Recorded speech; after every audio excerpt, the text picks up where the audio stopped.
Ward number 12, ward number 11, ward number 10, ward number 1 यांनी सर्रास प्रयत्न केले ते बोगस करण्याचा.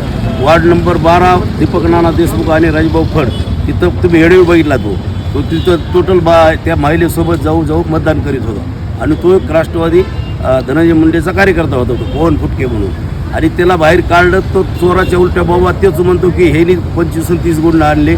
आणि आजची नगरपालिकेची जी इलेक्शन आहे, राजभाऊ फड आणि बजरंग बाप्पा सोनवणे ह्या दोघांनी निवडणूक हातात घेतल्यामुळं त्या निवडणुकीत 10 ते 20% म्हणजे तेवढं सुद्धा नाही, तेवढी फक्त बाचाबाची झाली किंवा प्रयत्न झाले बोगस करण्याचे, पण ते त्याला यश आलं नाही.